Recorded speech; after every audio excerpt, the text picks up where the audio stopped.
Genius Brain listeners, guess what?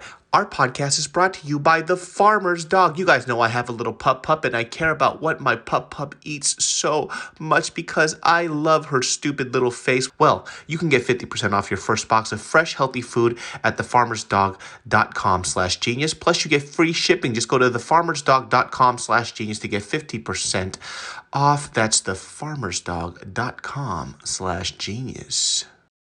It's hard because I remember just after that happened, I gave it a try because she was genuinely apologetic. And I just remember just thinking, like, I don't know if I could be with somebody where I have to second guess every single motive. And it was just so exhausting. And it was very, very, very difficult. And having that conversation with her where eventually, I just told her, like, this isn't going to work out. In 5, 4, 3, 2, 1. What's up, everybody? Welcome to another episode of the Genius Brain Podcast. We are back in the studio with Studio 71, and we have a reoccurring guest here, Liz Wee, therapist extraordinaire.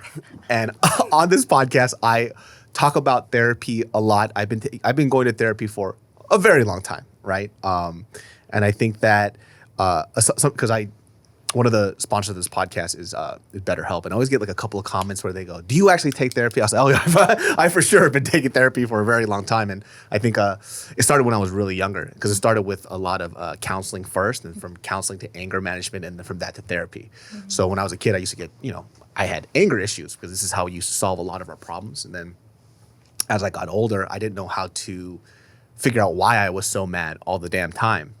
And then from the counselor to anger management, like, have you tried therapy? I was like, well, I thought this was fucking therapy. Like, no, this isn't therapy. So I went to therapy, and then that kind of helped me fix my relationship with my dad a lot because it taught me a lot of like empathy, which I don't think I had a lot when I was younger, because when you're young, you're kind of thinking, especially from like, I think from a parent to kid perspective, it's always, oh, you don't care about how I feel. And then the therapist kind of put it in the perspective of, have you ever thought about how your dad felt? I was like, it doesn't fucking matter. Like, how do I feel? But that kind of took was the start of me going to therapy pretty regularly, or whenever I needed, just to have it in my back pocket. Right. So, having you on, I think a lot of people really did resonate with, just trying therapy out. And I think that's like the hardest, like, first step, whether it's because of fear of them finding out things that they don't want to be affirmed or reaffirmed, or if they just don't believe in the process, right? And I understand. I think it's a very scary thing, right? I think being introspective scares a lot of people, right? Yeah, and you also don't know what you're going to impact. It's kind of scary. 100%. Yeah. Talk a little closer to the mic. So get a little closer. There we go. Even closer than that. And I think, a lot of people found me, and it was their first time going to therapy, so that was really exciting. Mm-hmm. They never thought that they should, or they thought about it, but they weren't sure. But I think after watching you and me, they felt like, okay, this is maybe something I should try. Yeah, and for a lot of young Asian Americans too, I just don't think that therapy is something people tend to put in the forefront of what they need in their lives, right? So there's physical health, there's money, financial stability, but mental health is always right here because I feel like for a lot of people, they think, if this stuff here is fixed, I'll be happy. Mm-hmm. But, for a lot of people, especially even the friends around me or even people who are close to me, after they gain a certain level of success, the feelings stay the same. Everything is just a quick Band-Aid. Mm-hmm. When we had a lot of time to ourselves, specifically during pandemic, and I've said this multiple times, I know a lot of people that were losing their damn minds only because all the distractions that they had before, they weren't there anymore. Going out to drink and hanging out with their friends. And then they were just in this room, just stuck with their thoughts. All their coping skills gone. Yeah, everything is gone.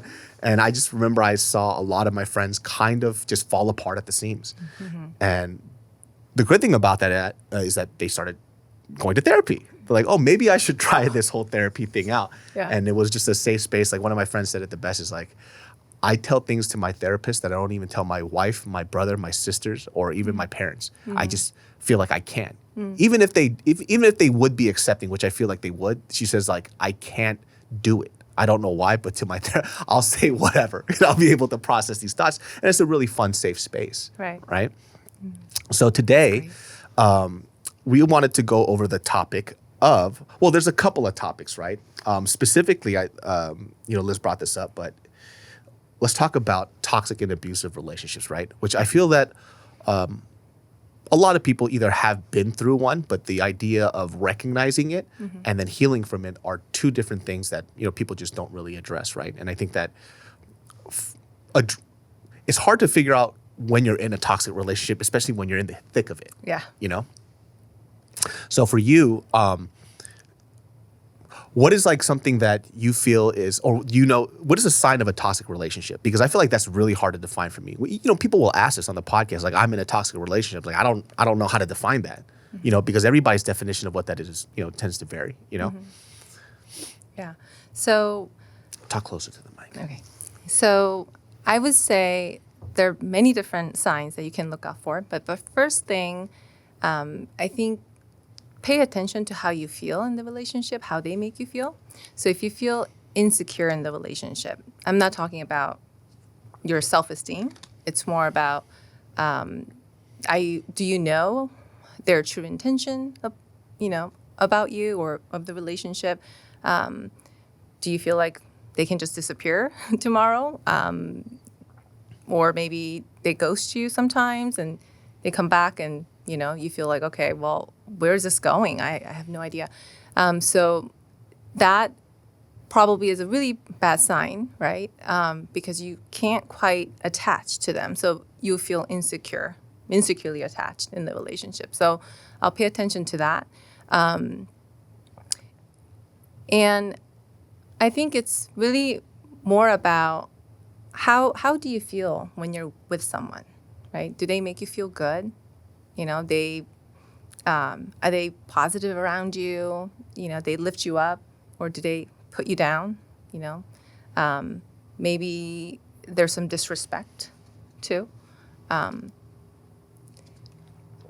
think disrespect can come in many different ways, but yeah.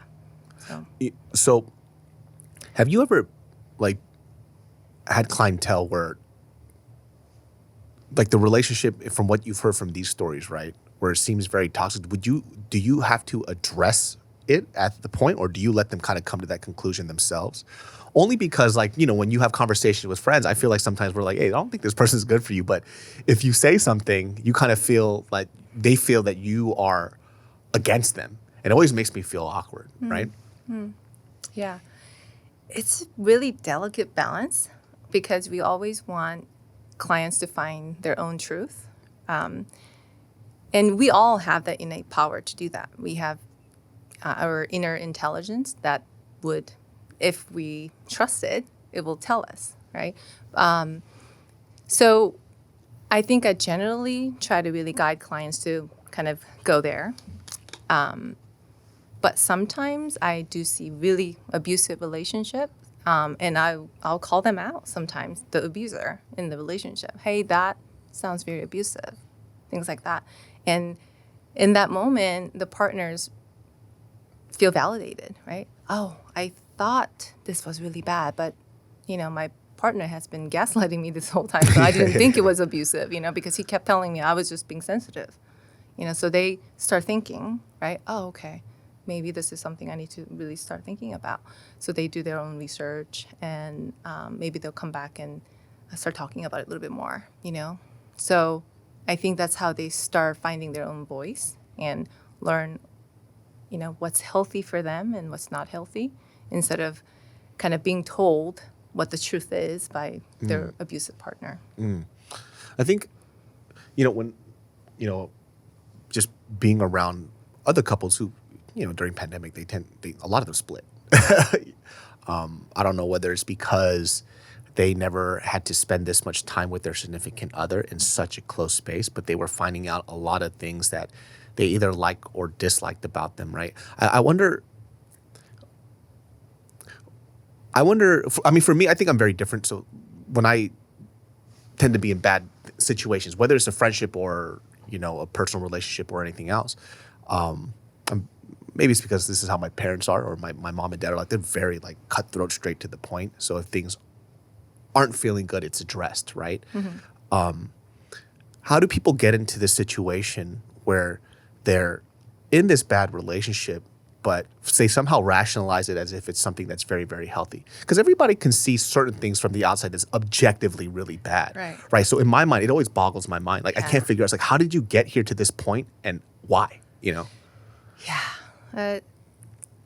That's a really difficult thing to understand. But a lot of times partners who end up with very abusive or toxic partners, they had maybe their attachment figures from their childhood who behaved in similar way, right? So if you were abused as a child, you know, verbal abuse was a thing, just thrown out all the time, or emotional abuse, or even maybe your dad cheated on your mom all the time. So that's kind of like normalized, right? So that's what love means to you. So you don't maybe think it's too bad, right? So there's that. And then another thing is cognitive dissonance, where you want to believe certain thing and you see something else, but you're rationalizing it because you want to see this, right? So you want to be in a relationship, you experience that, oh yeah, I want to be in a happy, respectful, healthy relationship. My partner behaves this way, but I want to be here. So I make, excuses for them, not consciously, subconsciously, so that I can still be here, right? And it happens almost like kind of a survival skill, right? I want to be with someone who I love, and I want to keep that. So kind of your brain kind of does it kind of naturally. So you have to start noticing that, right? When you, I get a lot of questions asking about like how to address this with people, like partners, right?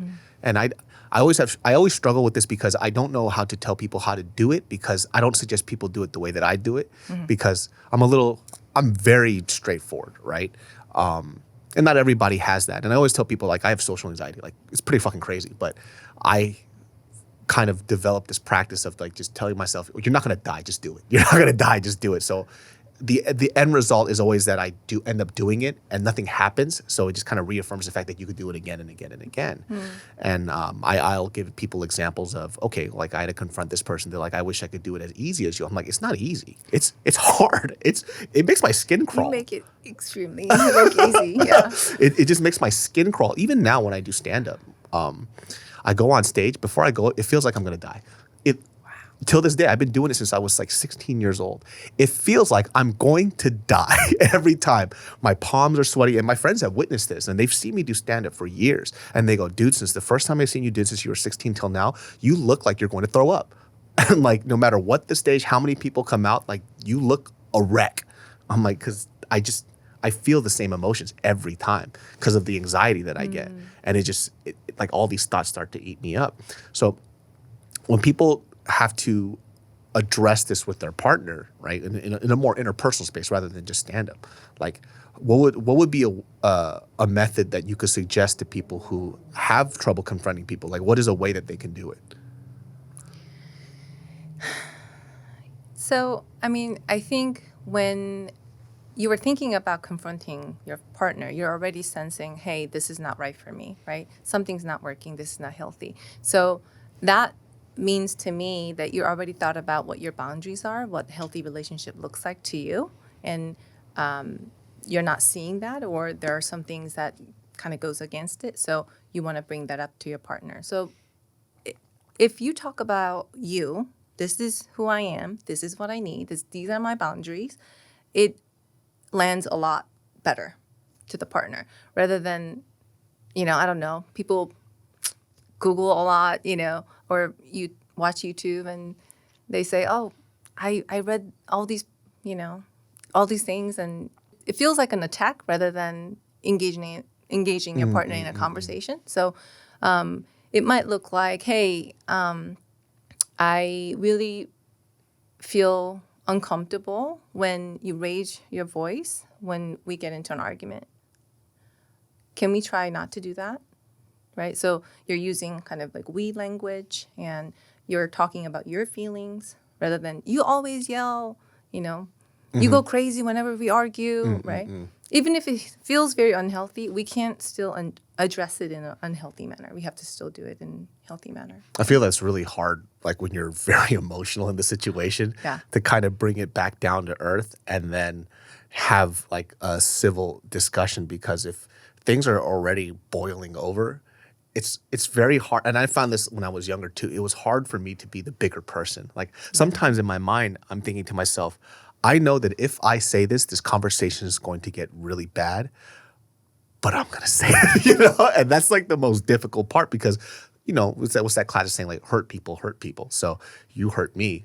I want to make sure you feel the same way I feel, you know? Yeah, right. So, yeah, usually what I recommend to my clients is that take a time out, you know, cool down at least for 20 minutes, go for a walk, talk to your friend, whatever you need to do to not be in that space. Because if you're in that activated space, you're going to just react and keep escalating, right? So take a break, and when you feel calmer, you can address it calmly. Hey, this is what I need from you. Next time, when you get really upset, maybe we both need to take time out, and then we'll re-engage later when we're ready. You know, so that's you kind of setting your boundaries. Hey, this is not okay, and this is what I need from you, right? So if we approach that in that way, even if your partner is being abusive to you, you're addressing it in the right way, right? Is it going to be accepted or received very well? Maybe not. If you're with an abusive partner, it's very much likely that you're going to be gaslit, and that's one of the signs that you should look out for as well. So if this partner were to say, "Hey, I really don't feel comfortable when you raise your voice. Can you blah blah blah blah?" And then all of a sudden they go, "Well, you make me that way," right? That's a very classic response. It's because of you, because you drive me crazy, right? Or you always do that too, you know, not taking responsibility. Or when? I never do that. Right? Yeah. And you go crazy, like, oh my God, I should have recorded this conversation. You know, they always say they never did that or whatnot, right? So, yeah, it's difficult. It doesn't really mean that anything is going to change, even if you address it, if you are with an, you know, toxic or abusive partner. Yeah. So what if you like set that boundary and it doesn't work? What is the next step? Because I feel like for me, it was just pretty much like, all right, we're breaking up, you know, because it was pretty straightforward. Like, for example, I was with somebody prior to my wife who I had a short temper, right? But the one thing that I would ask for, it's like, if I get really mad, I need you to not touch me and I need you to go away. So I got to breathe, right? You need space. I need space. And this girl would always be like, no, like I can help you. I'm like, you can help me by getting away, right? Because right now, nothing is good. Like something bad happened earlier in the day, and then you came here, you came at me, you started chewing me out, and now I'm just about to explode. And she goes, no, I'll give you a hug. And I'm like, I need you not to touch me. And then she would hug me, and it would make me even more angry. And then it would get into an argument of like, well, why are you mad at me when I'm trying to help? I'm like, but you're not helping me though, you know? And I think that was, for me, I was like, oh, you just want to do things the way you want to do things. Right. You know, even if it's not beneficial to me. Right. So I think that was like, what would be the next step after that? I mean, that's really dangerous, right? When someone's assuming that I know better than you what you need, right? Yeah. I'm not in your body, but I know better than you, so I'm going to do what I think is right. So, yeah, that is a bad sign. I usually recommend, even for myself, I think I try to set healthy boundaries several times and then see what kind of response I get, right? If I get very, welcoming response, hey, I didn't know that's how I made you feel. I'm really sorry that I made you feel that way. Thank you for sharing that with me. Let's work on it together. Thanks for, calling that in or something like that. That's a good response, right? So that means you have a partner who's ready to work with you and acknowledging, yeah, I make mistakes, I have faults, and so do you, but we can work on it and get better together, right? Start building healthy relationship. But if you get constantly the gaslighting or resistance, right? No, that's not what you need, right? No, I never do that. No, it's you, or you're crazy, you're too sensitive, over and over and over again. Then you have to really start thinking about, is this what I want, right? Mm-hmm. If I keep staying in this relationship and keep getting same response, then I'm doing this to myself, right? So my, I guess, suggestion would be try to really figure out, that issue. Is that a deal breaker? Is it really important part of the relationship? I need to feel validated by my partner, or I need to have healthy style of communication. That's like number one thing, but I can't have that with my partner. Then maybe you need to, stay true to yourself and go find it somewhere else, because you're not going to get it here, right? Do you feel that a lot of people sometimes they choose to stay in relationships that aren't great for them because time is a huge factor, whether they feel like they're getting older or I put so much like investment into this human being that it'd be a waste to let it go now? Is that something that you have to deal with a lot?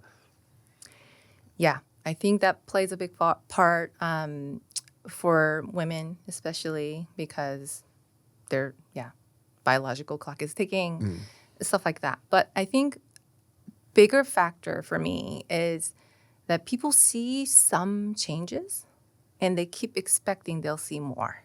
So it's not that you don't see any changes. Usually people will see little tiny increments, right? And so now you have hope, right? Oh, okay, they changed a little bit, so maybe they'll really change one day. So I think that's why people stay longer than they should.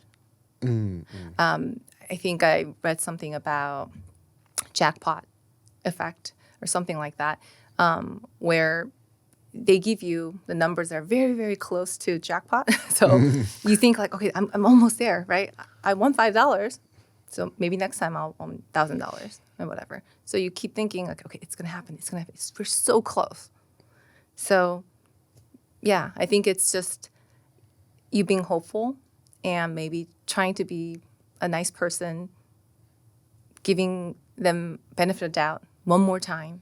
I feel a lot of like when I was younger, a lot of my girlfriends would do that with guys. Like it almost felt like there were these guys who were projects, right? So it would be along the lines of, you don't know him like I do. That was like the classic phrase I would always hear, right? It's like, I think I know him better than you do, because you see this side that he puts out to you because he wants you to love him. I see everything, from an outside perspective. So, for example, there was this guy who, they got married and they got divorced, right? None of us were surprised. And it was just from this one thing where we were all going karaokeing. And then we were hanging out, having a few drinks, and he got drunk. And I remember this, I'll forever remember this because I got really pissed.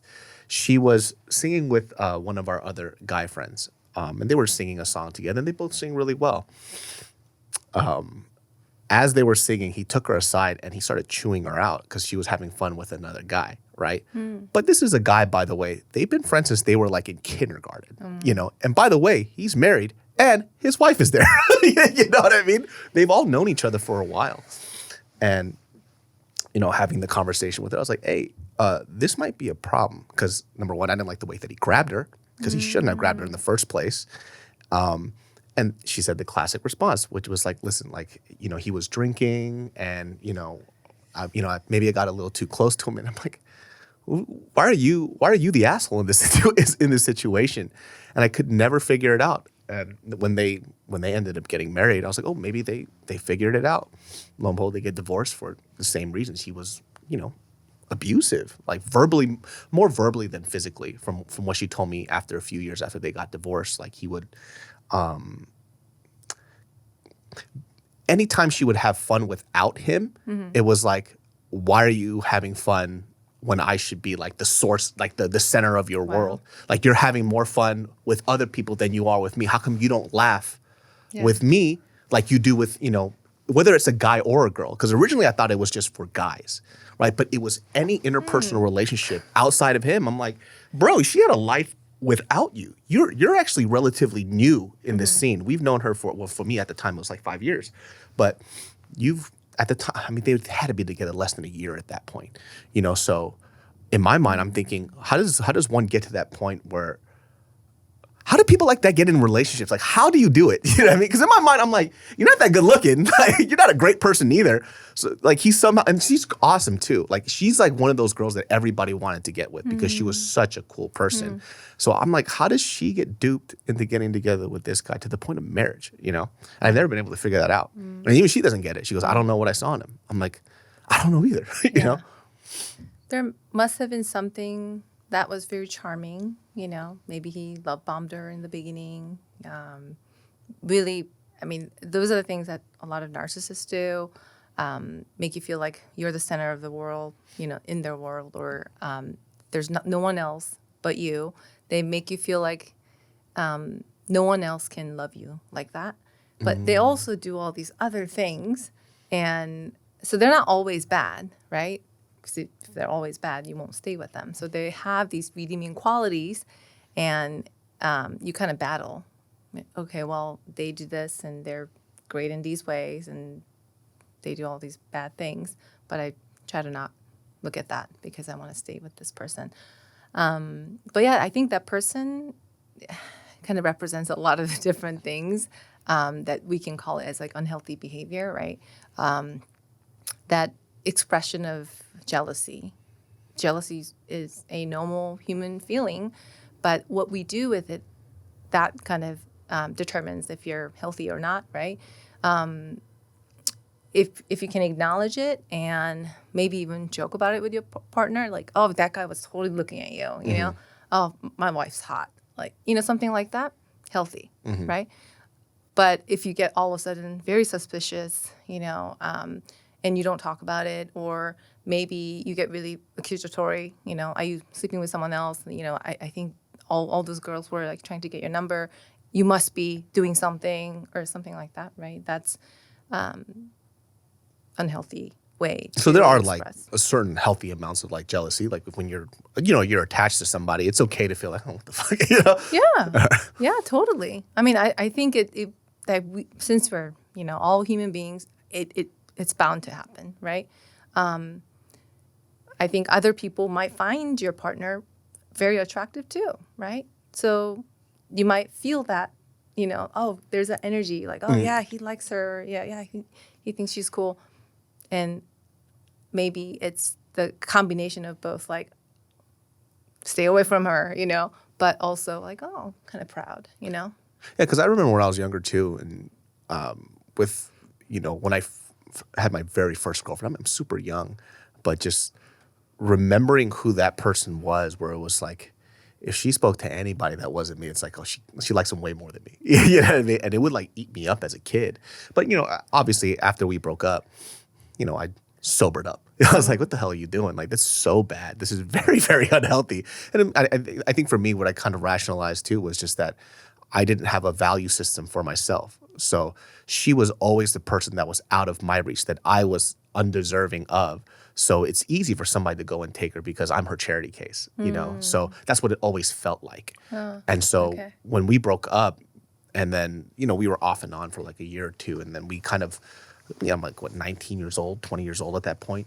I just had a moment where I was like, oh, you don't like yourself enough, like your definition of your value is based on what she thinks of you. So if she is with you, you're worth something. If she likes you, then that means you're a good person.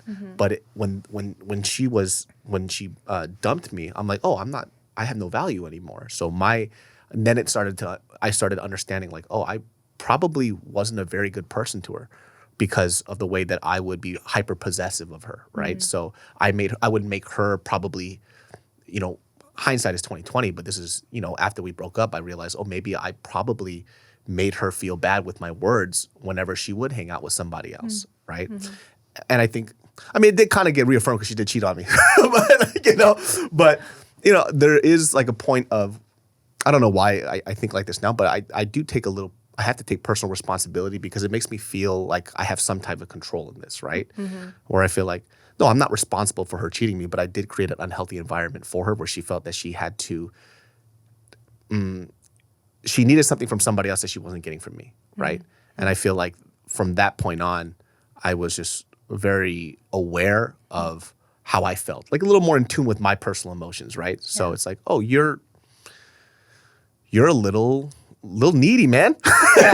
You know, Okay. like how come you can't just hang out with your own friends and then find fulfillment in other things outside of this one person? Right.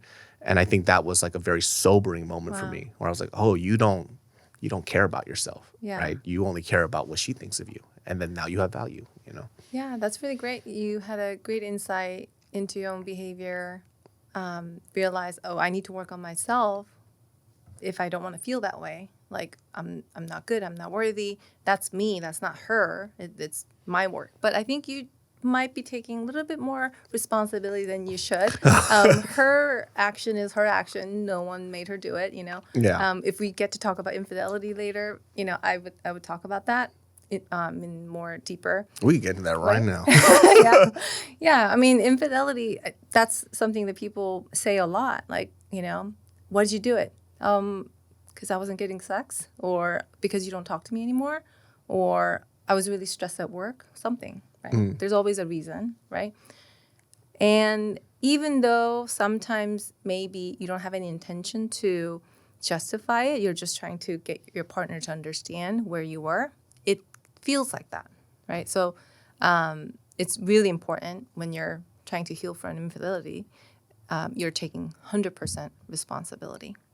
I think that's like if nobody has ever, some people haven't been cheated on, but like being cheated, I just remember it was terrible. Like it was like one of the worst feelings I've ever felt. There was like two of these moments that whenever I act, like if I wanted to feel despair, I could take from these two things, right? It was the first time I ever got dumped as a teenager, right? And I just, I can't reenact how it felt, but I do remember it feeling like somebody took my heart and it just like fell to the bottom of my stomach. It was just such a specific feeling, right? Wow.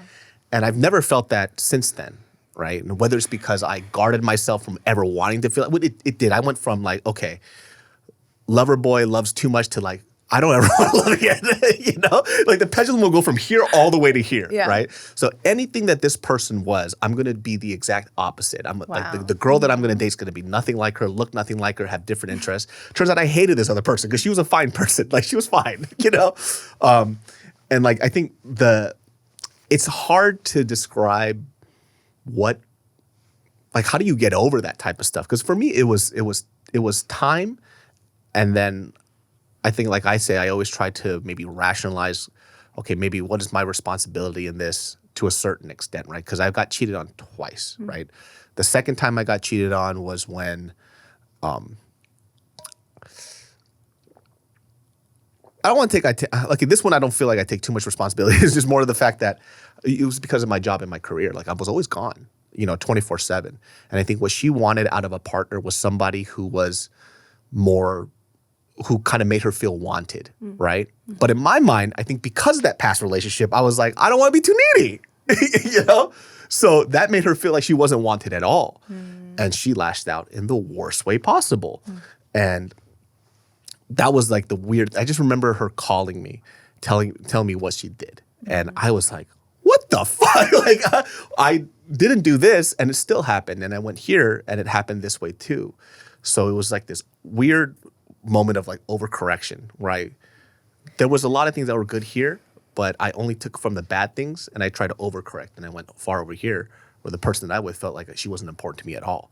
But I was like, you were important. I just didn't want to smother you, you know? It was just a weird moment, you know? That's sad. Yeah, because you didn't know how to maybe find that balance between the two, right? I want to be available and supportive partner who's affectionate and, who is not afraid to show it versus I'm guarded. I don't do love. I don't do feelings, like, right? Closed, very closed off. There is happy medium. That's the secure style, right? And I think that's probably where you are now after doing all the work. But yeah, to answer your question, healing from infidelity is extremely hard work, and it can happen in different ways. Sometimes you heal on your own. You have to get out of this relationship and just focus on your own healing. So you heal kind of separately. Sometimes people decide to heal together. So they come to therapy, right? I highly recommend if you have experienced infidelity in your relationship, go find help as soon as you can, because it's really difficult thing to navigate through. And It's the trust part that I don't understand, where yeah, I don't think I was able to trust that person again. Like, it just wasn't possible for me. Every time I saw that person, it was like, you lied to me. That's all I can think about. It's like, you lied. And it wasn't something that you lied to me for because you didn't want to hurt my feelings, or white lies or whatever, where there was like a motive behind it. It was like, you did this to make sure that I was going to hurt. And it was such a weird experience to think about. It's like, how could you do that to me? Is all I think about. It's like, how could you? I would never in a million years go out of my way to make sure that you would feel pain on purpose. Like, when we argue, whether we fight, things happen, right? When we get highly emotional.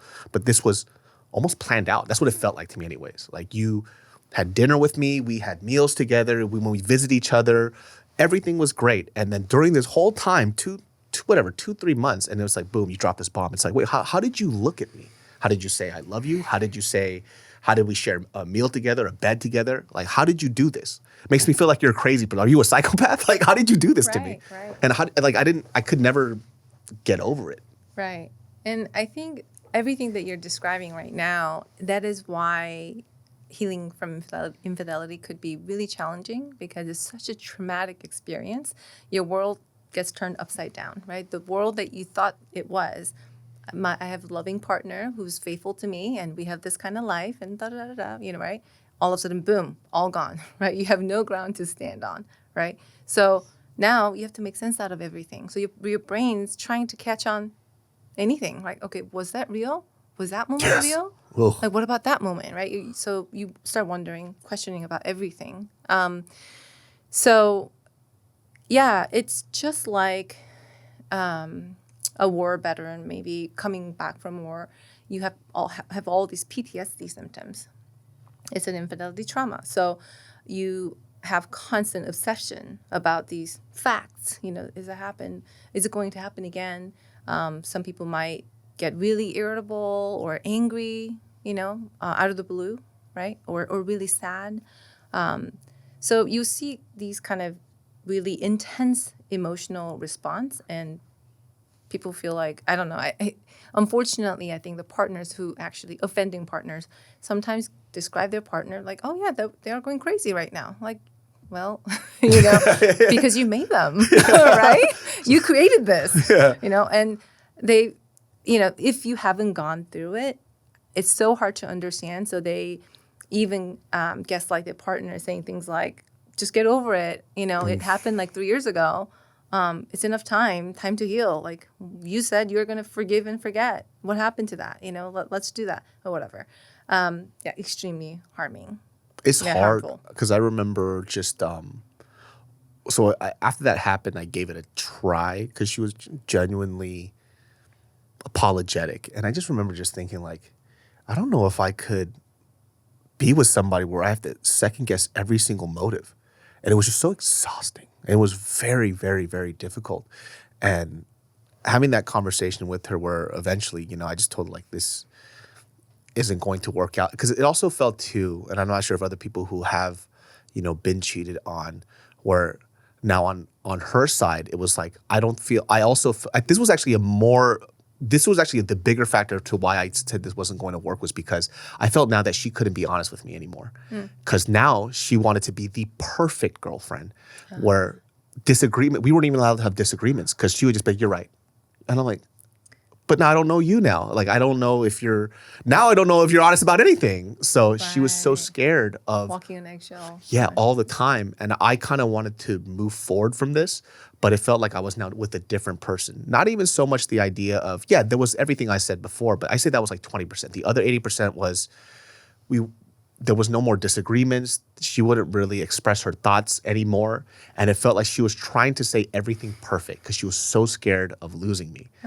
And I felt like, I'm never going to get to know you now, because you're trying so hard to gain my trust, but it's in a way where I don't even know who you are, right? And I remember I was like in a bad mood or something. I said something that wasn't good.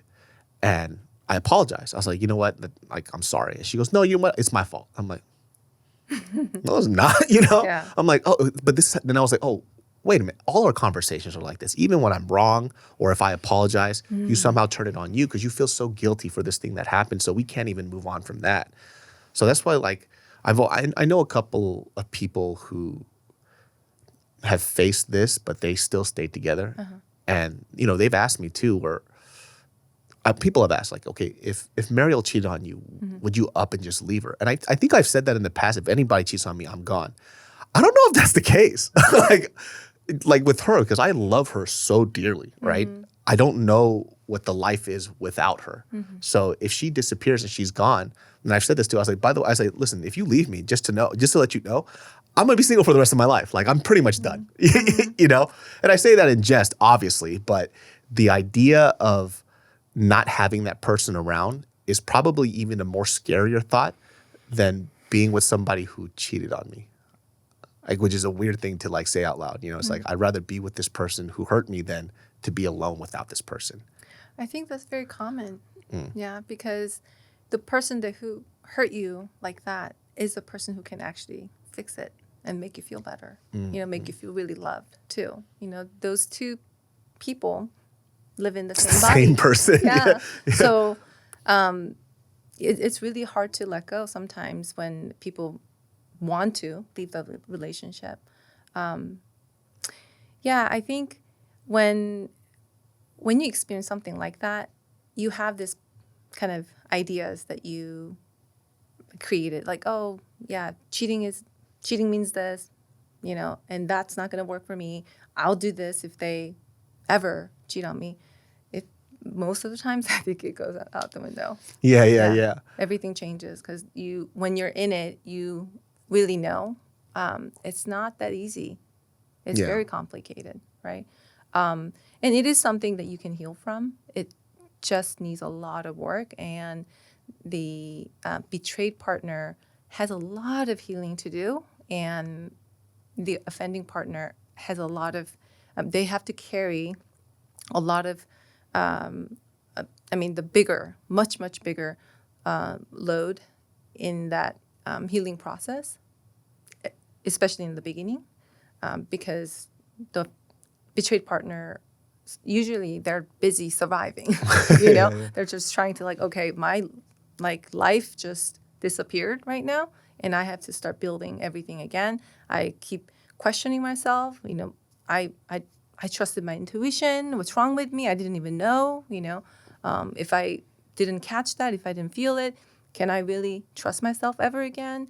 There's just so many things, right? So if we have the offending partner who is very willing to help, then it's so much easier. But we don't get that all the time. Yeah. So that's a little bit difficult. Yeah.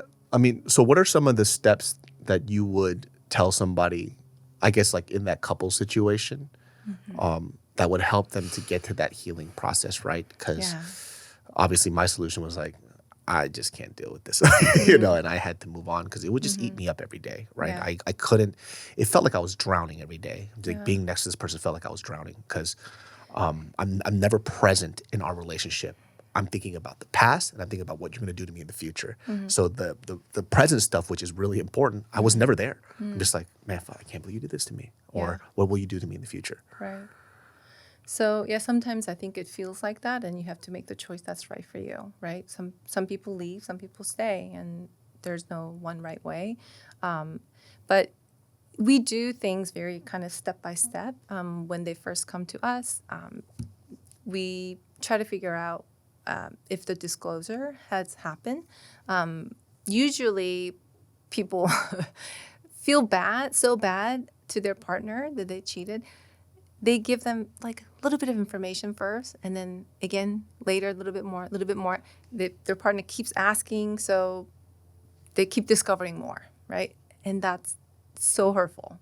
Yeah. It's like being re-traumatized over and over and over again. I'm trying to trust you, but you keep telling me more things. Like, you told me that it was only once, and now, okay, it's 3 times. And was it really the only one person? You know, so you can't start that way, right? So you have to make the full disclosure, and be 100% honest. Right? Yeah, because I think that would kill me if I'm like, okay, so it was 2 or 3 times, and then 3 months later, okay, so a few months before that, I'm like, what the fuck? You know what I mean? Yeah. Like, just tell me up front so we could deal with it. That would literally kill me. Do people do that shit? All the time. Is it because they're scared of the repercussions in the beginning, or like what's the point of that? Like it's just like reopening a wound constantly.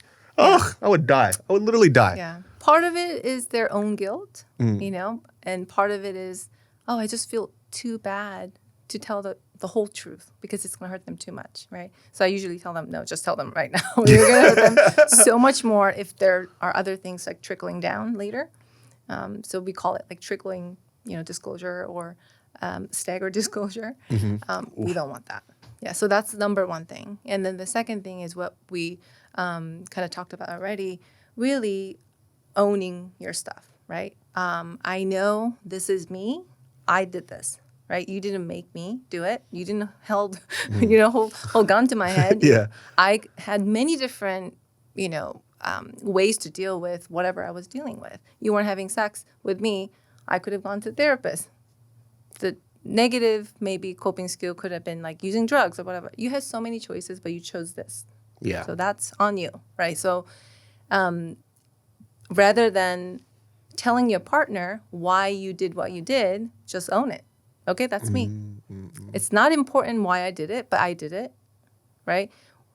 If you want your partner to understand what happened, what you feel like what led to that, we can talk about it later, but you don't do that right away. In the beginning, if you do it, your partner has no patience for that. Because right? it's so fresh. Yeah, and they feel like, okay, so you're blaming me for this, right? So it's my fault, right? That's because that's what it sounds like. Yeah. Right? Or, oh, so because you felt so stressed at work, that's what you do? I didn't do that. Why do you get to do that, right? So they don't have capacity to really understand at all, right? So we have to do that later when you're healed. So, and also, it might be true that your partner was mean to you during that time, or maybe that did something wrong. Still, we don't talk about it right away. We talk about it, we save it for later, because they don't have empathy for you right now. You're talking about me yelling? Are you serious? Yeah. You know what you did to me? Yeah. No, I'm not going there, right? So that doesn't help. So we really try to focus on the betrayed partner's hurt first, and then once they're strong enough, they will be able to look at your hurt, have empathy for their partner, right? So that's another thing that's important. And then something else that we already talked about is understanding what really infidelity trauma is. So really treating it as like, okay, what PTSD looks like, and what I'm seeing is the result of the trauma that I inflicted to my partner.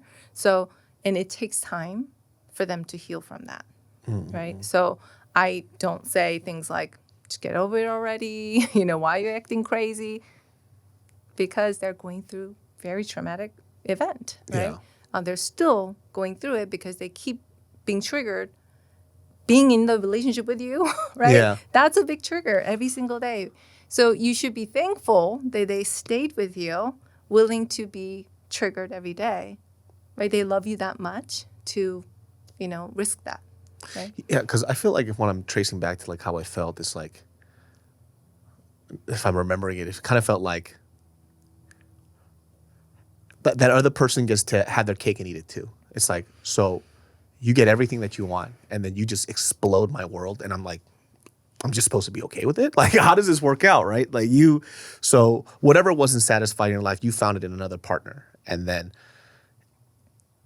somehow along the lines, like, you got everything. So you got everything you wanted, and then I'm here now left with nothing. Like, you betrayed me. Like, I don't have anything anymore. I have no trust. I don't have the person that I'm with, and then it just feels like this really just dark place. You know what I mean? And like, I that's why I very much empathize with people who get cheated on, right? And if you haven't felt that, it's one of the worst feelings on earth. Yeah. especially when you are committed to a monogamous relationship. It's a really hard commitment. And I don't think people really understand that, right? And I didn't really get it too until I got married. And I was with somebody with married. We've been together for 8 years. And I had no idea how hard it was. Yeah. It's such a difficult thing to work through because she and I are just from two different worlds. And trying to somehow make this mesh and work together was very, very difficult. And when she started trying out therapy, it helped her out a lot because then she got to understand why she is the way that she is and why I am the way that I am. And I think that also helped out when she actually got to meet my family. Oh. And she goes, "Oh, you guys, everybody in your family is like this." I was like, yeah, I'm telling you, like, this is how we are. So she has a family I think it's very, stories that I would hear of typical Korean families, right? So when I tell stories about my Korean family, it's not typical at all, right? We're very atypical.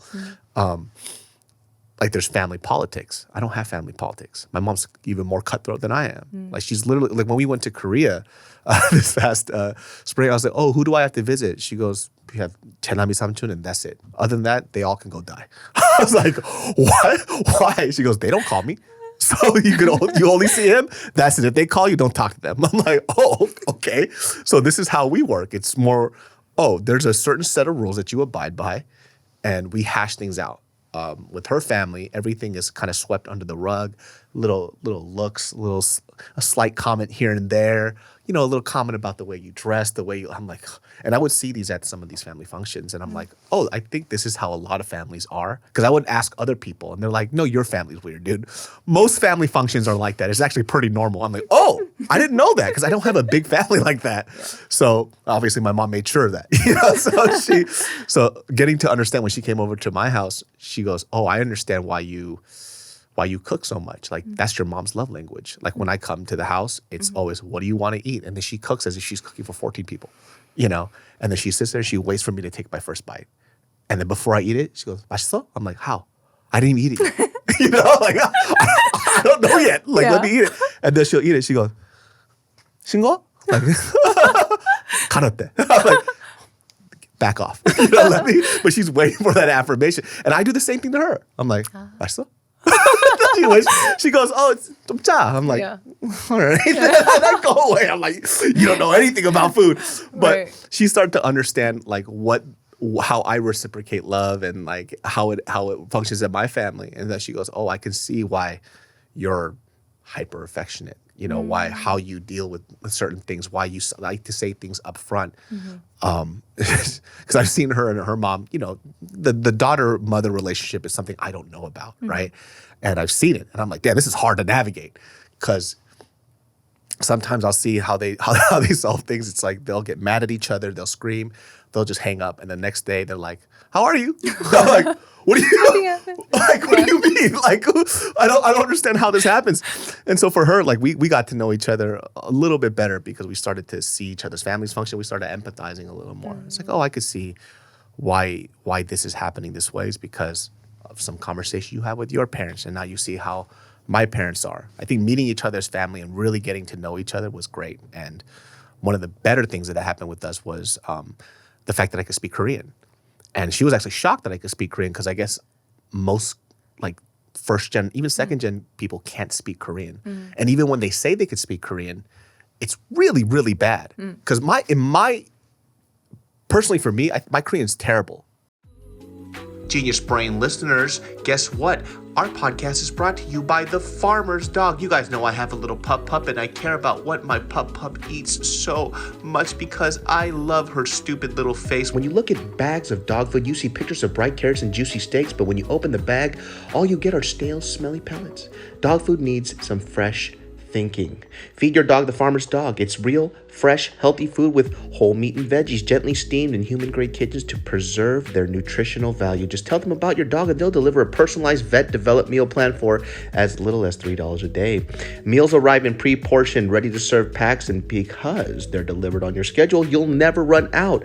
Dog people everywhere have ordered more than 200 million meals from the Farmer's Dog. It's never been easier to invest in your dog's long-term health with fresh food. Get 50% off your first box of fresh, healthy food at thefarmersdog.com/genius. Plus, you get free shipping. Just go to thefarmersdog.com/genius to get 50% off. That's thefarmersdog.com/genius. But I didn't know this until I started speaking to her family. She goes, actually, your Korean is not that bad compared to other people, which I didn't know. And then I started hearing other people speak Korean in LA. I'm like, oh, your Korean's bad. Like, it's really bad, you know, because my mom can't speak English, you know, and my dad speaks English, but he never does. And then I was partially raised by 할머니. So I had to speak Korean. I didn't have a choice. So I think that helped us out a lot too, because if I couldn't speak the language, I don't think I would be able to have a relationship with her parents. And if she couldn't speak the language, she wouldn't be able to have a relationship with my mom. And I actually just talked about this on an Instagram Live where somebody was asking me, like, what are some important things? And, you know, it was received 50-50 when I talked about how important language is to me. Because I've seen it with my cousin whose wife is amazing. She's dope. But his mom will never know how amazing she is because they can't talk. Oh. Which makes me sad, you know? So they think it's like, oh, do they have to? The reason why the language part is important to me is because relationships are important.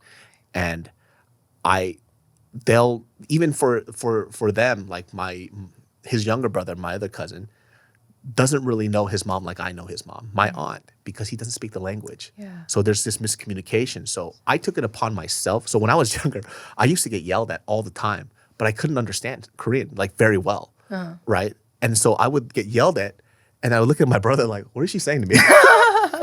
And then my brother would have to translate. So one day, I just remember, like, because me and my parents would fight so much, I was like, you know what? I'm going to learn how to speak Korean so I could talk back because I don't know what the fuck they're saying to me, you know?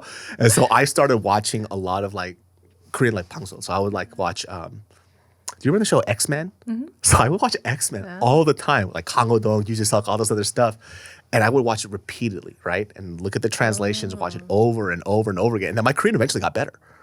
And then I would go to K-Town a lot. And I found out too my Korean wasn't even that as good as I thought it was, even back then, because I only knew how to speak Korean the way that my mom would speak to me, which is she would curse me out. So like when I would say something, I didn't know how to use like 존댓말 at all. Yeah. Because my mom, like she's from like the 전라도 area, so super 시월. So she would just, the things that she would say, a lot of people don't use, and I don't know that. Yeah, I mean, like I only just recently learned this phrase and what it meant because my mom would call me a 종갓난 새끼, and I'm like, I had no idea what it meant. I haven't heard that in a while. Yeah, so I asked Mariel's dad. I was like, what does this mean? And he goes, that means like you're like the son of a slave. Like, who said that to you? I was like, my mom. So I was like, and my friends never heard it. Direct translation. Yeah, it is. I was like, who said that to you? He's like, my mom says that to me. He starts cracking up. He goes, that's like old, like, that's like something North Korean people would say. Yeah. But my mom, that's how she would speak. And so like, I would always tell people like, if I ever speak fluently in Korean, it's usually I'm cursing somebody out because that's all I would hear growing up, right? My mom one time now that our relationship is so much better, over the break, I would tell her like, you used to say so many bad things to me when I was a kid. And she was like, what? And I would just imitate her. And my mom would cry laughing. She goes, dude, I was like, that's pretty bad. I'm like, yeah, it sounds like you, right? So whenever I would like watch these translations, like during this time, like I would watch K-dramas too. And my mom would say all these bad things like, you know, every fucking word that you could think of. Like she would get creative with her stuff. It's like, 이런 개똥떼그레 같은 씨발년들이. I'm like, what the fuck? And I would tell my friends, and they're like, I've never heard my mom say these words. I'm like, what is it? Is your mom like a 깡패? Like, is she a gangster? I'm like, is that really bad? And I would watch these like 깡패 movies. I'm like, that's the shit my mom says to me. And I remember I called my mom, like, why do you talk to me like that? She goes, I'm not crazy. Like,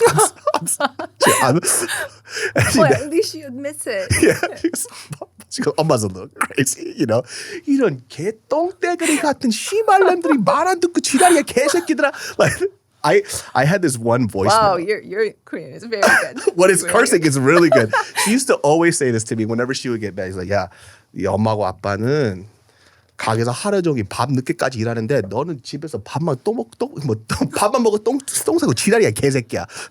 공부도 못하는 주제가. So she would always like, I would hear that phrase so often, and it was so funny. I look back at it, it cracks me the fuck up. But I remember I talked to my mom, and she said this in a very serious way. She goes, I was like, why did you talk to me like that? She goes, man, my life was hard. She goes, you got to understand, we were poor. We were broke. Had to take care of your grandma, your grandpa, me and your dad because of our how financially tough, in a tough spot we were. Just like, you didn't know how hard it was for us because we never told you these things. Like we had to take a loan out on our house to pay for your guys' college. When the economy went to shit, we had to pull out on the house again.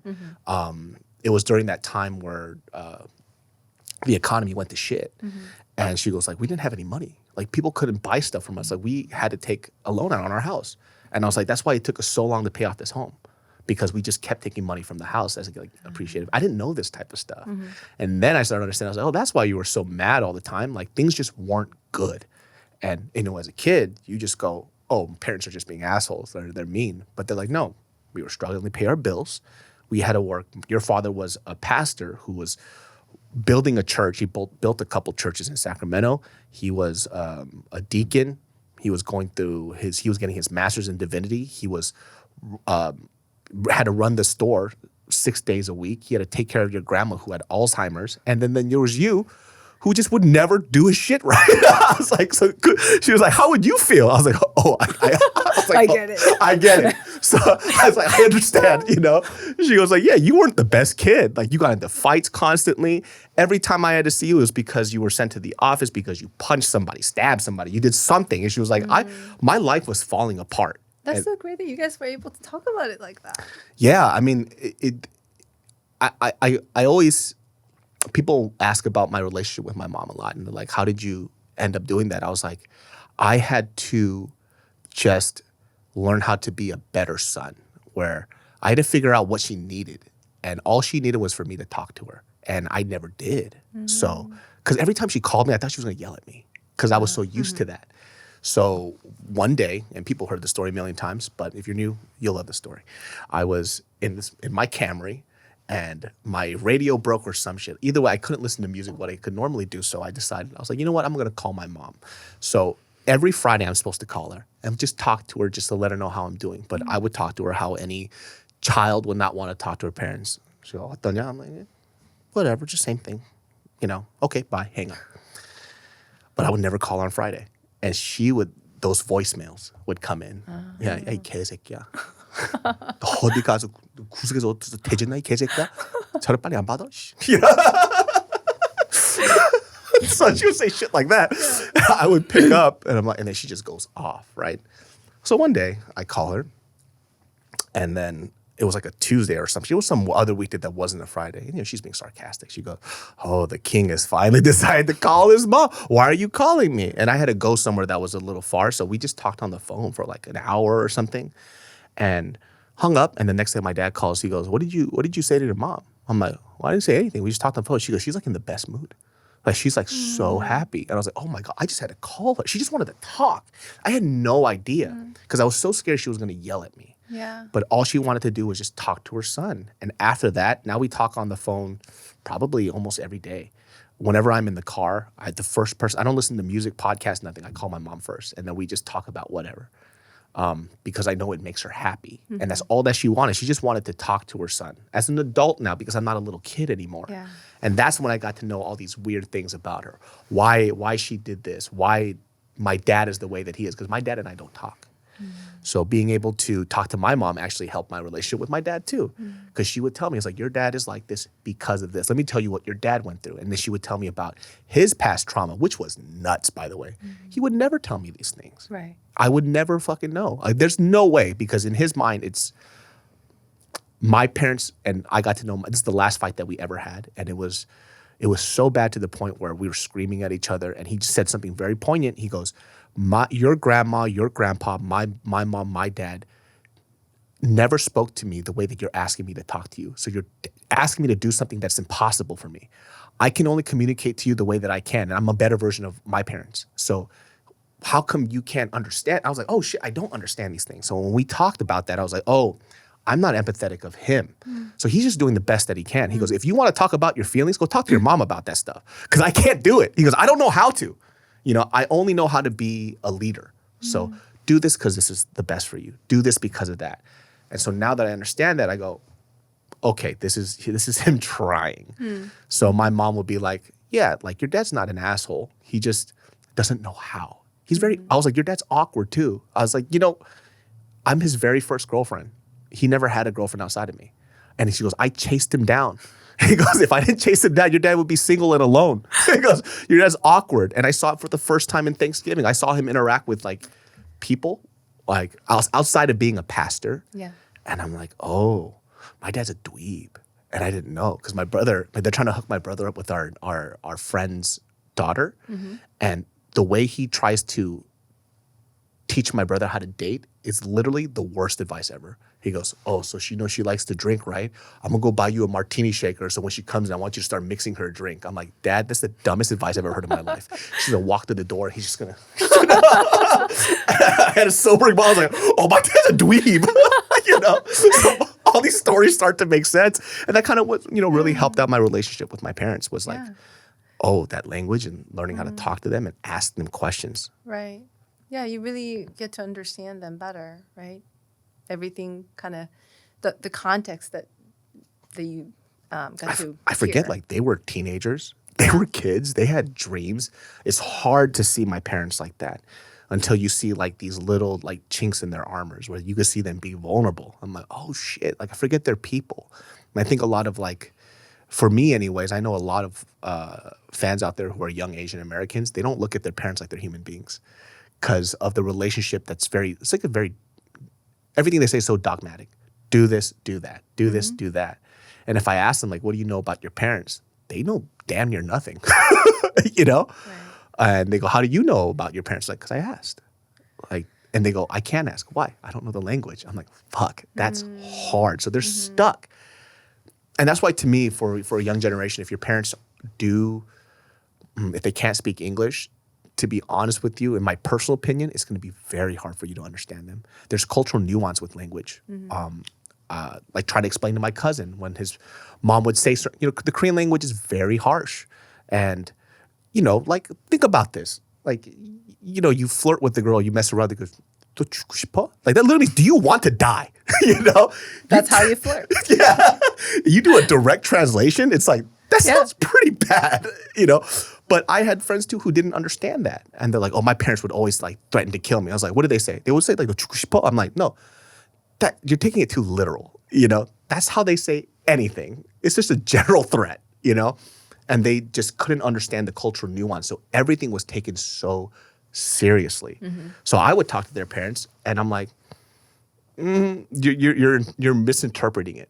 Like you're not understanding the culture behind it because you grew up as an American boy and they're still Korean. So when they tell you, like, when you mess up and you go, yeah, 너 줄래? Like, it's not as hard as you think that it is. Right. They say that to their friends, which was like, that's why, like, anyways, like language is very important, I think, in my personal opinion. Yeah, it really is. Yeah. I feel, for you, when you deal with a lot of like Asian clients, right? Which, for me, like I always suggest my Asian friends to go to you just because of that cultural thing. When I was first trying therapy, the hardest thing was finding a therapist who kind of understood small things. A lot of it was me explaining things, that would take up so much of the time. And even then when I explain, it's just hard to wrap their head around it. Right. And they're trying their best. Do you feel that culture plays a huge part for a lot of like young Asian Americans when they come to you, like how they process and view the world? I think, yeah, very much so. I think most people kind of experience the same thing if they don't go to the same culture therapist. They feel often gaslit, like, you don't have proper boundaries with your parents. Why are you just saying yes to everything? Well, that's how it is. That's my culture, right? And so you have to kind of, it's not like you have to educate them in some ways, and that gets tiring, right? So when you already know, right? Okay, yeah, you get me, right? Like you understand that, why moms behave that way, or why I have to do this, stuff like that. Then it just gets that much easier, and I think. Also, the familiarity, I think that's also healing too. Maybe your therapist could could be a pseudo parent now, right? And this relationship will heal you, and it's that much easier if they're kind of same culture, right? Yeah, because I think I think a lot of young Asian women who have that specific particular relationship with their mom, it's very hard to explain, right?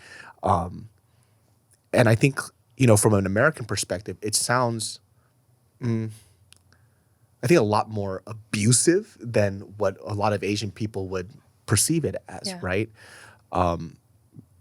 Specifically with Korean people, the biggest issue that I've always had is the issue of like community status and how it navigates every decision in the family, right?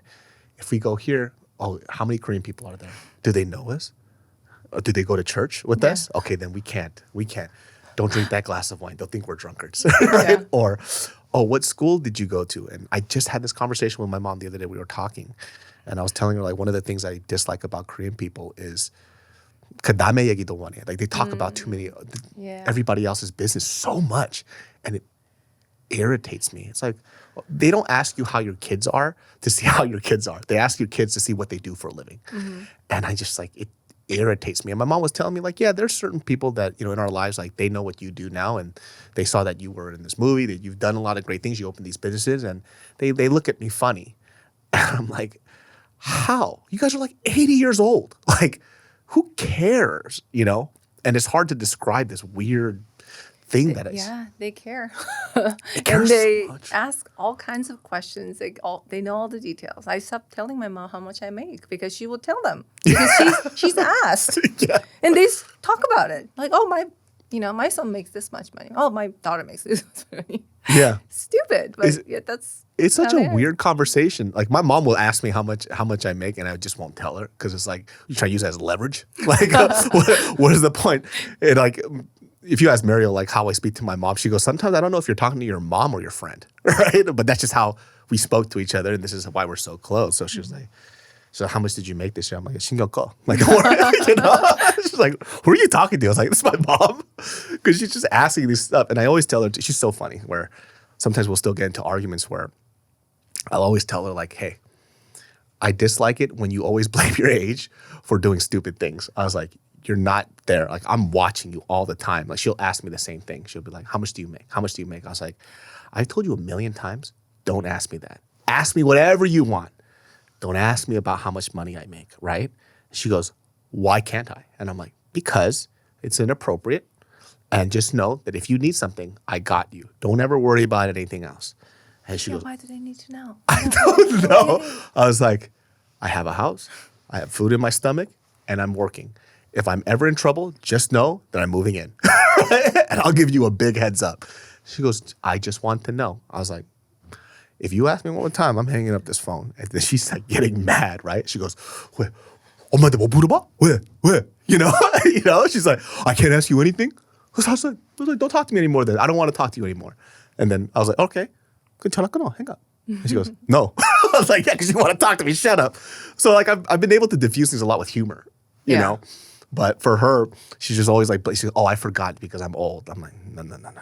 You didn't forget. You try to sneak it in. Like you're not there yet. I was like, I know when people are getting old and they're losing their wits. I was like, you try to sneak it in again, and you're just hoping that I say something. And I'll just tell her like a random number now. She goes, how much do you make? I was like, I made $5 million last year. She goes, really? Like, no, idiot. Like, what are you talking about? I absolutely didn't make that money. I was like, you think if I made that type of money, I'd still be here? Like, are you out of your damn mind? But yeah, Korean culture is so hard to navigate. Like, and every time somebody will ask me about like advice about stuff, I was like, I don't know your personal family life. I don't know how things function. So asking me for this stuff is probably not the move, because it would be like a 5 or 6 conversations over time. I was like, and I am not a therapist, and I'm not getting paid to talk to you like this. So you need to go to a therapist, because I can't unpack stuff like that. Because that whole background information, just for me going to therapy, I realized how important it is. Because all that stuff I would dismiss. It's like, oh, everybody goes through that. It's like, no, not everybody goes through that. Right. You know? Well, yeah, I think just talking about the family culture, family dynamic, some of them sound worse than they actually are, right? Like you're explaining it wasn't really abuse, but it sounds kind of like abusive when your parents are saying like 죽을래, you want to die all the time, right? But going back to what you were talking about in the beginning, the toxic relationships or abusive relationship. If you had your parents behaving in that way, let's say not the ones that examples that you mentioned, but maybe they were very abusive to you. Maybe they told you you're nothing. You'll never be anything. You're ugly. Like I had clients who had parents like that. Every day they hear things like that, or they were physically abused, kicked, all kinds of stuff. I don't know how they survived. Really, I think it's really amazing and resilient that they're here. But if you receive that kind of treatment and that's what you knew as what love is, right? Then it's really difficult for you when you are with a partner who's abusing you too, right? It's not that bad because my mom used to do this too, right? Oh. Yeah, so they take it because they don't know any better, right? People might misunderstand that as you don't have self-worth. Well, it's not. It's some of that too because you haven't had a chance to really even develop that in an environment like that. But it's more that it's been normalized so much that you don't think it's that bad. At least they love me. Oh yeah, Right? I've heard that before. Oh yeah. I've seen that. It's weird because like I've seen that before with. It's weird how we picked up the pieces once again. If you just go back to the family, you'll see it, right? So I know somebody, really good guy, and they're together now, and we've had one-on-one conversations about this because he does that a lot where the person that he's with right now she's sweet, right? But she's really fucking annoying, and I hear him complain about her all the time. And I know her because before they were married, she and I are really close friends. And, he would complain to me about the stuff that she does. I was like, listen, I know that too. But he goes, I wish I could say the stuff that you say to her. Like, I would tell her, like, shut the fuck up. Like, be quiet. You're whining too much. You know what I mean? Like, Yeah. I'll say these things and she'll be quiet. I was like, I could say that because I'm her friend. You're her husband. Yeah. You can't say that, Right. And I was like, the biggest problem that you have now is that you're talking to me about it. You're not talking to her about it. Right. Right? So, because when I see you in front of her, it smiles. It's all love. But then when you come to me, it's like, dude, she did it again, blah, blah, blah. I'm like, but you didn't tell her. So how does this get any better? Right. You're not giving your partner an opportunity to fix it. If you And never so, talk about just it. like what you were saying, where it was like him say, where you hear that phrase, well, I've had it worse here. Met the dude's mom. I was like, oh, she is the light version of your mom. Your mom is nuts. And it pieced together. I was like, that's why she's tolerable to you. Like I've heard this before in the past where people say like young men will tend to find people that remind them of their mother. And I was like, well, you definitely found that. But she is way better than what his mom is. So in his mind, he's probably rationalizing, oh, it's not so bad. And he said that before. And when you said that, I was like, oh shit, he's literally said that. Yeah. And when I met him, I was like, oh, they're kind of like the same thing. But with what he decided to do with his mom, he decided to leave. And he doesn't like really talk to her. Okay. Occasionally hear them when he has to, family events or whatever. And then I see him go over here. It's like, it kind of seems like a repetitive cycle where maybe the certain things that he sees in her, I don't know, comforting because it's what he grew up around with.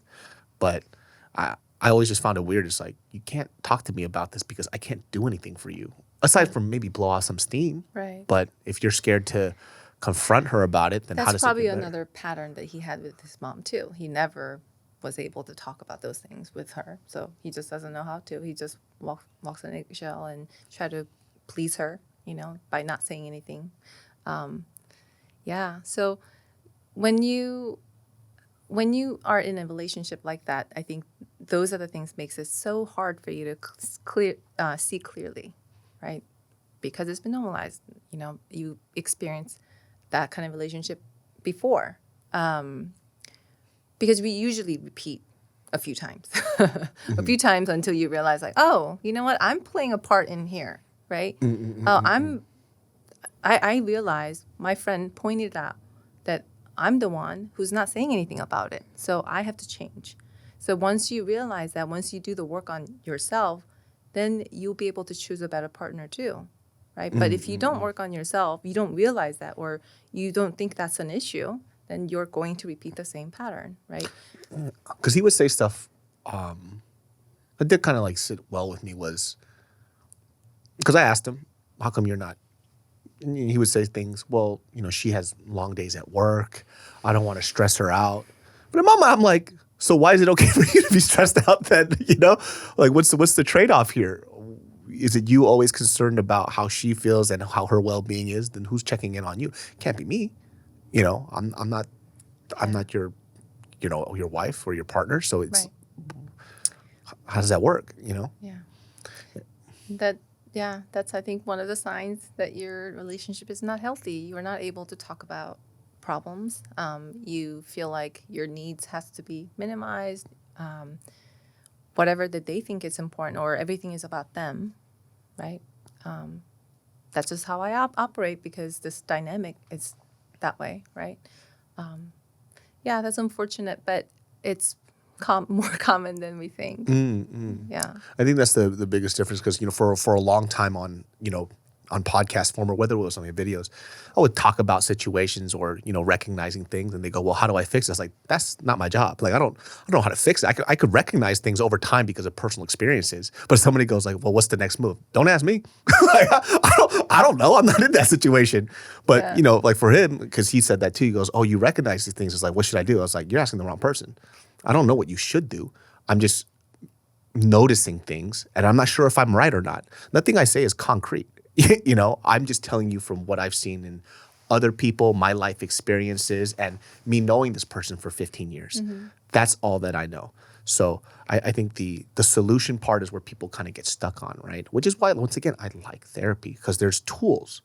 It sucks when you could see a problem and then you don't know how to deal with it at all. Yeah. It's such a defeating, like you just feel defeated, because you see the situation, you know everything that's bad, and somebody just goes, fix it. How? Like, I don't know how. If we could just fix it, we would fix it in an instant. Yeah. But being able to, you know, have a therapist there to give you suggestions, to give you these tools to, you know, like one of the things I just learned was like personal responsibility to a certain extent, right? Not victim blaming per se, because I think a lot of people, I think, kind of confuse that, right? Where if they take personal responsibility, it's like, well, I'm the victim. It's like, I think those are two different things, you know? Right. And I think that whether it's because of social media or whatever happened in the last like digital age in the last like 5 or 10 years, sometimes personal responsibility sounds like you're victim blaming a lot. But for me, personal responsibility gives me power. It allows me to put myself in a position to become better. Not saying that I'm wrong or completely wrong on stuff, but it helps me assess things. And maybe it's because of my anxiety, but I like that control part where I go, okay, now that I've been in this bad relationship or this person did something to me, that's all on them. But now I'm going to be smarter about how I assess the situation. Right. How did I even get here? Right? Yes, like, how did I choose this type of partner? When we have individual clients, we generally get their kind of life history, but also relational history. And one of the questions we ask is like, okay, so you told me you had this boyfriend, this friend, this girlfriend. Do you see any common denominators? Do you see any patterns? They see it. And they're like, yeah, I keep choosing the same person. What's wrong with me? Yeah, that's another thing we see a lot, right? Where I'm a good friend, but sometimes when I say things, it's really terrible. So a friend of mine who, you know, over pandemic got divorced, and she introduced me to her new boyfriend. And then let's say this guy's name is Jim, right? Her previous husband's name is Jim. And then she got so mad at me. And then because we had dinner with her new boyfriend, and I looked at her, I was like, so you are together with the same person, just in a different face, huh? And she was like, what? They're so different. I'm like, no, they're not. They're the same person. They even dress the same. They talk the same. Wow. I wish I had a friend like you. And I'll I'm just call you out. That's so important. Well, because she literally just split up with this. Well, this was like a couple years ago, right? And she was going off a list of everything she disliked about her previous husband. This person wasn't in this specific job that made an X amount of money because I feel like I grew up really poor, so financial stability is important for me. All this other stuff. And I was like, this guy's the same version of the last guy that you were with. It was different. I was like, explain to me how they're different. Like, well, he makes me feel loved and important. I was like, so did he when you guys first went out. Yeah. Same shit. And then, I hate to say I told you, if you're listening to this, you know I fucking told you this. But they broke up and she was devastated. I was like, this is the same thing. And I just don't understand. Like, how did you not see this? Like, when I saw him, I'm like, he even looks like him. Wow. It made me feel weird. I was talking to the guy too. And by the way, this guy that she was with, he wasn't a bad person. Like he was actually a really, in my personal opinion, and we know she and I were close, so we had one-on-one talks too. And I felt in their relationship that them splitting up wasn't particularly anybody's fault. But I did tell her, I don't know if I should have said this, was what she expected out of him was not something that he could give. And it was very evident of that in the beginning because as a friend group, we all knew this about him. So for example, she was looking for somebody who was wanting to take risk and a go-getter. I'm like, this motherfucker was never like that. What were you? We all know this. We've known him for years. And so she's like, he can't provide that. I'm like, I told her, like, to be honest with you, I felt bad for him. And she goes, why? I'm like, because he thought that everything was okay because he was being himself 100%. I was like, in all honesty, you keep saying that he changed. He's the same. You changed. What you wanted out of your partner wasn't what you wanted 10 years ago. And now that you're expecting him to be this person, it's messing him up because he's like, I thought we're happy. I thought everything was good. And now you're putting this pressure on him to be this go-getter, make this X amount of salary because of this, this, and that. But you did it to him out of nowhere. And you went on this trip with your girlfriend or whatever. And I'm not saying that they yapped into your ear to make you feel a certain way, but something changed. There was a shift that happened. And I felt bad for him. And now he doesn't even talk to me. He doesn't talk to any of our friends anymore. Because he was already kind of closed off as it was. And and now too for her, I was just telling her, I was like, look, you got to know what you want. Like it sucks for him.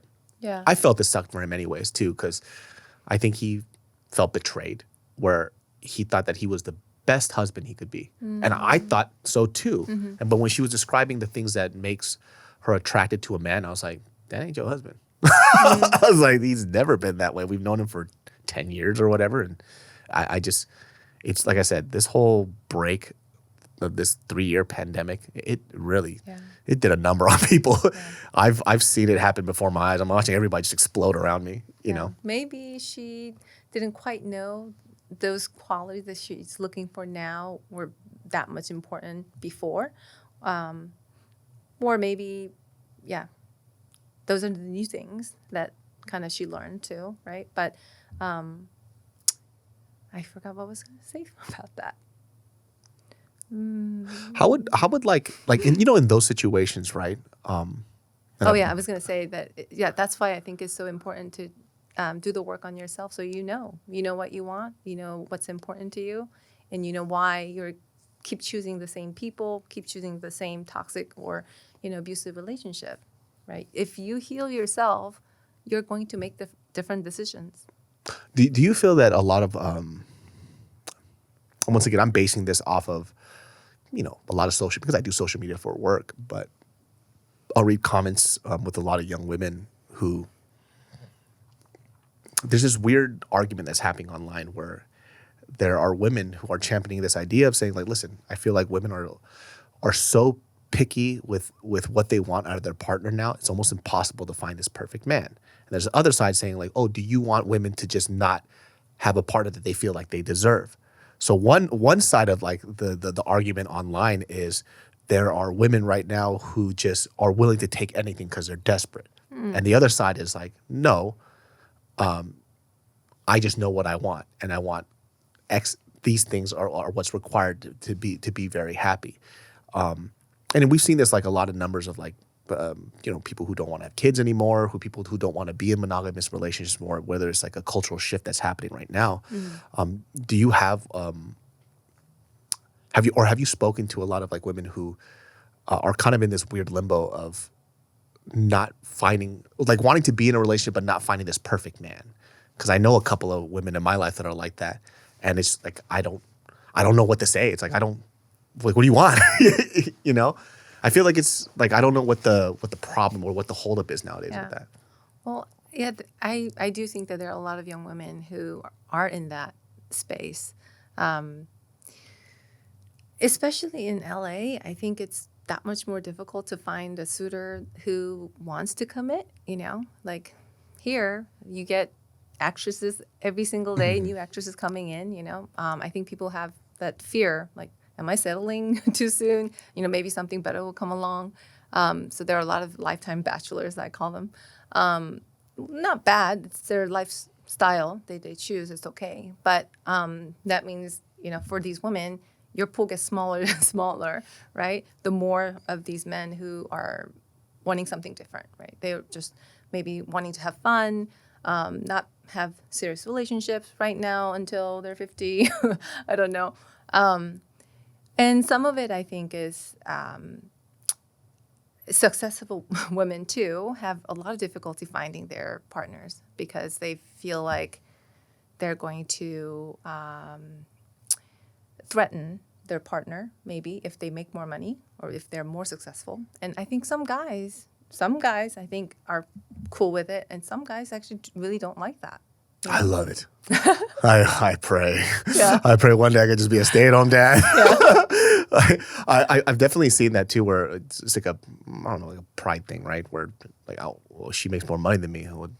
I feel weird. I'm like, what the hell? Please make more money than me. Please, I beg you. You know, I'm waiting for it. But yeah, like I feel like ego makes people very fragile. And wanting the best for your partner sometimes doesn't happen in place of like your ego, right? Where it's just like, oh, well, I don't want you to make more money or be more successful because I'll be looked as a guy who's like the weak person. Yeah, because I'll feel bad if I end up with you because I'm not as successful as you are or might be. And another thing I see is also the age thing. Because guys, let's say, who are in 30s want to date girls in 20s. Mm-hmm. And 40, they're in 30s, right? So the women who are actually in the same age range, who do they date now, right? They don't want to date someone 50. They don't want to. They actually want to date their age group, but they can't because they're not wanted. I do see that a lot. You know, there's like this weird conversation of people saying that older women are really jaded, and which I don't really. I kind of understand what they're saying, but I don't see it like that. I say more. Anybody else who has lived more life, they kind of figure out what they want. And if it's not what they want, or and let's say not want, need. Mm-hmm. And if the needs aren't met, why waste our time? Because, you know, we become more cognizant of how fast time goes. So for me, I've never liked younger women because their uncertainty made my anxiety flare up. Yeah. You know, they just don't know what the fuck they want. It's like, I don't know what I want. If you don't know what you want, how the fuck is it gonna work? You know, I hated it. So like when I remember we would have these like college shows, right? And so when these college shows, as a young person, they're around my age, it's like 2 years, 3 years apart. It's all the same. It's fine. As I started getting older, they just started becoming uglier and uglier to me. You know, because it became like, oh, I'm just giving you advice as a young person, and you not knowing what you want is sexually just disgusting to me. You know what I mean? Like, it bothers me, you know? Because now it's like, it almost feels like I'm a predator where I give them comfort because they can look to me for advice, and then they feel this comfort, you know, and they get really just relaxed around me, and that makes them want to be around me and they want to hook up or whatever. But I'm like, this feels weird.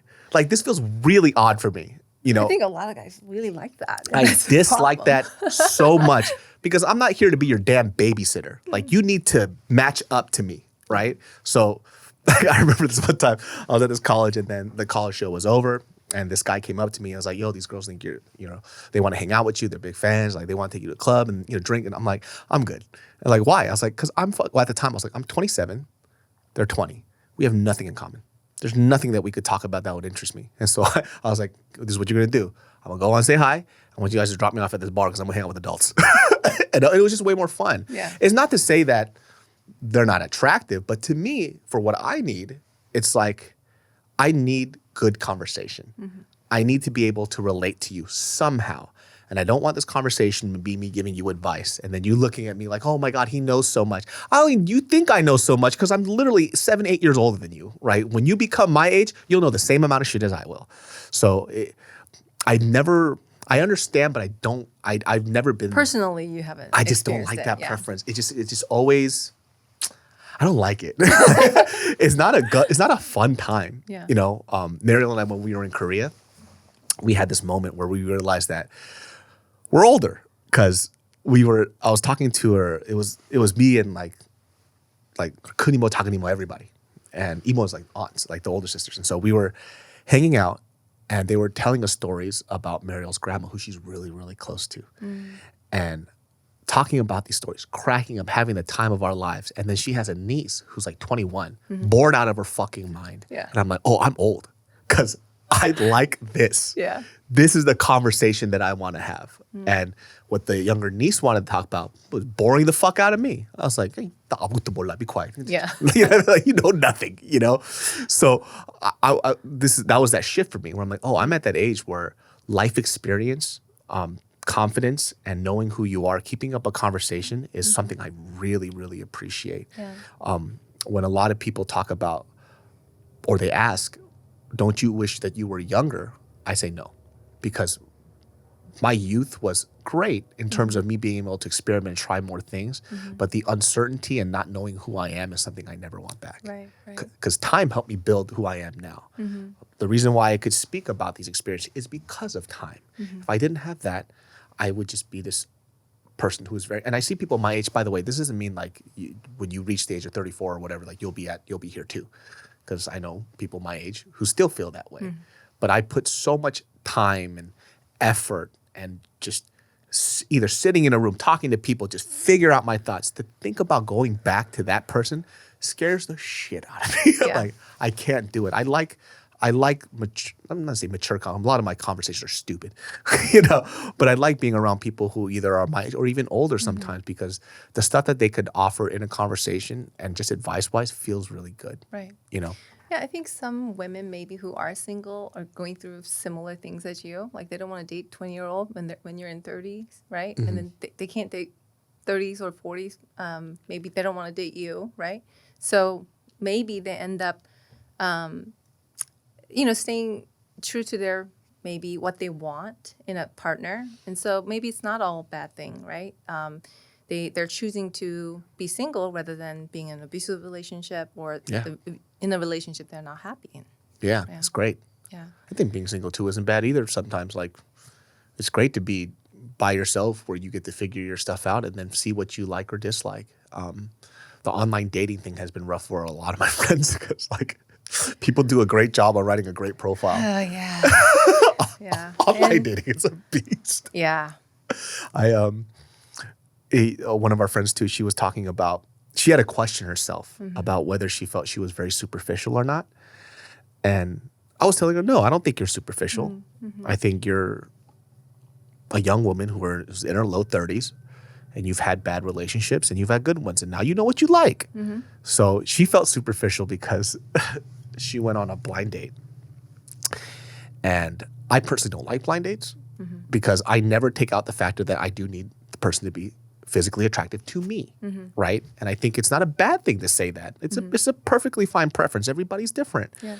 And then she met this guy, and then she was like, I feel so bad. I was like, why? I was like, because I just didn't think he was cute at all. And she goes, am I superficial? Is something wrong with me? And I'm like, no. Like, you have no obligation to find somebody physically attractive. I don't understand, you know? But because she's been single for a few years now, she's like, she's questioning herself now. Is there something wrong? Am I being too picky now? Stuff like that. Yeah. And it's hard for me because I'm not a woman, so I don't know, it's hard to say, but if you look at somebody once and you go, this is not for me, I mean, that kind of means that you know what you want. And I was like, well, let me ask you. And I asked her this. How about this? How was the conversation? He doesn't talk at all. I was like, okay, then what's the problem? So nothing was working. Yeah. And I kind of wanted to call up her friend who like set her up on the blind date and be like, what the hell were you thinking? Like, why would you do this to her? Yeah. Like, what in the world is going on? Yeah. But like, yeah, being like I feel a young woman now is just, the navigation is so different. And I've seen this a lot with, I see these memes where they expect women to do everything now, where it's like, you can be the woman that has the 6-figure job, that knows how to cook, that can be a family woman, you can do it all. I was like, or you don't have to. Right.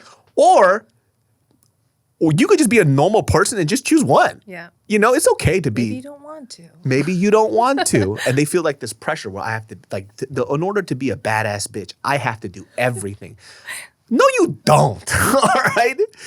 If you are a stay-at-home mom and you're a caregiver and you do that fucking well, that's okay. You don't have to be the 6-figure job person. Like, well, this other girl does. Does she really? Do you know her?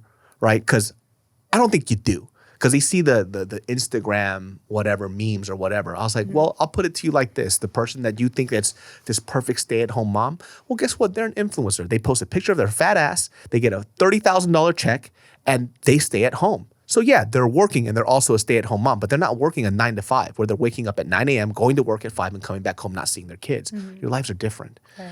And I think that pressure too kind of fucks up with women a lot, where they're like, well, I need to have a kid now immediately. And like, well, have you even given yourself the space and time to think about what you want? Like, this is... Do you actually want a baby? Yeah, do you want a kid? Yeah. Right? And if you do want a kid, then I think there's very specific steps for it. For me, I want kids, and I've expressed that to my wife before we got married, when we dated. And I was very straightforward. I was like, there's a few things in my life that are very important. I said, family is very important. Culture is very important. And also, I do want to have children. So if you don't want to have kids, you have to let me know now, because I don't want to invest my time into this, knowing that this is not the end result. Not saying we're going to get married, but if you just don't want kids at all, then there's no point. Right. Not saying now immediately, but eventually I do. And so, we did have a rough patch where she was like second guessing wanting to have kids. And I think it was a sobering conversation for her, where I was upset. Because at that point we had been together like 5 years. And I told her, I was like, listen, I told you 5 years ago, like, this is a deal breaker for me. So if I have to leave, I just know it's not because I don't love you. It's because I need this, right? This is something that if I don't have a child, I feel like and I told her too, I don't need you to have the kid. Let's say you're scared. Adoption, so many other avenues. But this is a chapter of my life that I need. And I don't think she understood at the time anyways how important it was to me. It wasn't just something I threw in. It was something that I need in my life. But not everybody's going to be like that, right? Some people don't need to have kids, and that's perfectly fine. You just got to figure out your own path, Yeah. Well, we're almost 2 hours in. Wow. Yeah, that flew by. I felt like it was my therapy session. But if you guys want to contact Liz, I'm gonna have her contact, obviously, in the video, in the podcast as well, in the links. Hit her up. I send everybody I know to her. And not everybody's going to be a perfect match, but I do. Liz is great. All right. You're so kind. Yeah. I feel that if you guys haven't tried therapy, or you feel like you're stuck in a place where you haven't really worked on your mental health, give it a try. You have nothing to lose. All right. Just give it a try. It may not fit, may not be the right fit for you, but just like anything else, unless you try, you're not going to really know. So hit up Liz. I'll have her contact. I'll have her email. You could always email her, ask questions, and then maybe have a session and see if it fits. I'm always going to be a proponent for mental health, because it's helped me out a lot. If y'all think I'm nuts or an asshole now, you should have seen how I was before therapy.